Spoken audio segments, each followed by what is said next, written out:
I just was trying to swallow really hard, and my throat, it felt like I didn't have a throat anymore. And then it was kind of like I gasped, and then it just hit me, and it was like from head to, it really felt like a blanket just went and kind of enveloped my whole body. And I just felt good. And I know now, being through treatment and stuff, that it was dopamine being released, literally so much of it. When you see someone or you see a puppy or a baby, you feel a little bit of it. You feel that little happiness, or you hear a good song, and it just makes you feel good. You're driving with the windows down, and you just feel happy. But it was so intense, and I never felt anything like it in my whole life. Nothing ever. No, it was just, and like I had a headache. It went away, and the more I did it, so that first high was the greatest. And that whole night, actually, it wasn't just the first time I did it, but that whole night. I probably did like 3 more lines, but I was scared because I was like, I'm gonna overdose. I don't know what I'm doing. And I've been looking up online, like, can you overdose from snorting it? You looked it up online, so you Googled it? I was a very researchy drug user, looking up side effects and different, I don't know why, but just reading different forums and blogs on things like Reddit about it and stuff. And so I don't know, I just always wanted to be informed on what I was doing, even when I was doing meth or ecstasy or things like that, and learning what the different color pills meant and this and that. I was just always informed. I wanted to know what I was doing. So were you ever afraid that someone was going to give you something tainted, or did you not even cross your mind? It did, but it was to the point where it was after a while of doing the heroin that I didn't really care to live anymore. So I'm like, if they gave me something and it killed me, oh well. It's just, exactly, oh well, it's just gonna kill me. And that's really where I was at. But after that first night of doing it, it felt amazing. Like, I felt like I was in another world, and I was sitting there and I was nodding off and I was leaning back, and I mean, my brain was going between asleep and awake, like on off, on off, on off. And so that's why, on TV when you see the people nodding off and stuff like that, they're literally falling asleep and waking up rapidly, and that can throw you into a seizure. But it was just so, I just felt good. I felt like my body it was the most intense feeling I ever felt. And I felt like my body wasn't there anymore. It's not really an out-of-body experience. Like, I was looking at myself out of myself. It wasn't like that. I just felt like I didn't exist. Like, I just was one with the bed in the room. I wasn't me sitting on the bed. I was the bed. I was the room. Mm-hmm. And it was like kissing God. That's how I was explained. That's how it felt. It was just such a euphoric feeling. And little did I know, when I woke up the next morning, I was puking. I was sick. And that goes back to your question.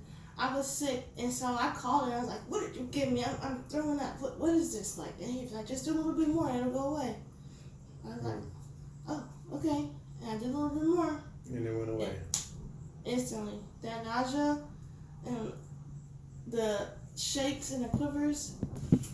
I had shakes and the quivers, and they all just went away. Like, when I say instantly, well, maybe not just second I did it, and it's done, but the second it hit my system, which probably took about a minute to a minute and a half, it was gone, and I could stand up straight again, and I could go brush my teeth, which is bad, because when toothpaste hits your stomach and there's heroin in it, you just throw up, which I didn't know, because I didn't know that much about it.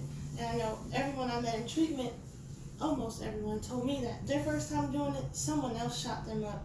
So someone else who was already experienced with it told them what to do and what not to do, but it was just me doing it myself.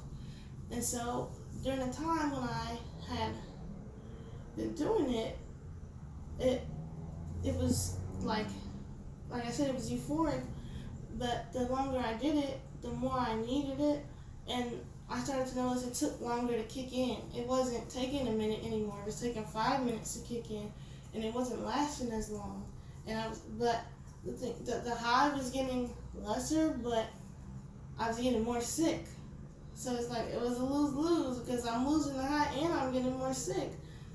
But the sickness, I didn't care if I was losing the high as long as I wasn't sick. And like I said, once I started doing heroin, I stopped doing all other drugs, anything else. I stopped. I wasn't even drinking. Well, I would drink sometimes, but not like before. It was just heroin. And I was going to these clubs and dating, driving 45 minutes to get a fix. Because I'd rather drive 45 minutes to get a fix from that guy than pay $100 from the other dude. Because I didn't always have $100 extra to give him. And I was working less. I was spending all my money towards bills. I didn't have the extra money, because I was buying a lot of heroin at first, and like $100, that's just on heroin. But when I was doing pills and stuff, $100 would get you boom, boom, boom, boom, boom, and you're set for a while.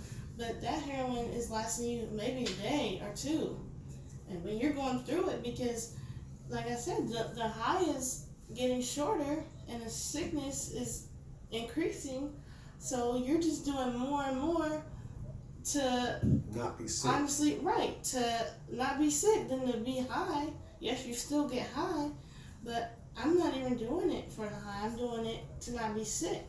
So I would be dope sick, but it would go away because I would get more. So was there a time where you would not have any money to buy any heroin and you would just be sick and deal with it until you were not sick anymore? Or was the only way to not be sick was to get heroin? More. So where were you getting all this money from? That's what I was going to say. If I was going without, I was just going and dating and, being with Whitney, and Whitney was already prostituting herself for drugs.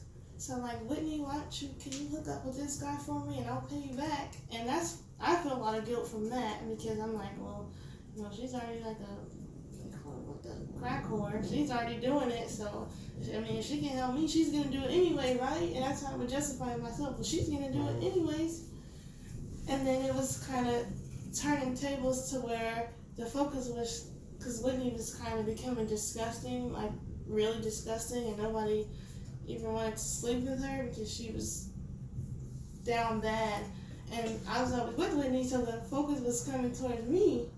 And I was like, wait for you to sleep with him. Right. And I'm like, I'm not Whitney. I'm not going to do that. So you never even considered selling your body? I didn't. No.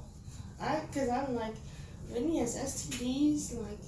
She keeps having miscarriages because of her untreated STDs. And I'm like, she just looks bad. She's skin and bones. And was she like that when you first met her?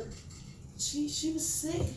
I mean, she was already an addict, but she wasn't as bad. And I think me and her actually fueled off of each other. But she wasn't the one who got me. I mean, she was the person who I was in the bathroom with the time when I did the cocaine the first time. But I would not see her that much because she lived in Dayton, Middletown, actually. And I wasn't going to go to Middletown every night to hang out with her. I wasn't going to do that. So I was just having to really ration out my drugs to, okay, I got to make this bag last, knowing that wasn't going to happen because I would just do it all. I'd just get greedy. I'm like, okay, I'll just do a tiny hit. And I'm like, I'm still sick. I need more. And I'll do another little tiny hit. And I'm like, I'm still sick. I need more.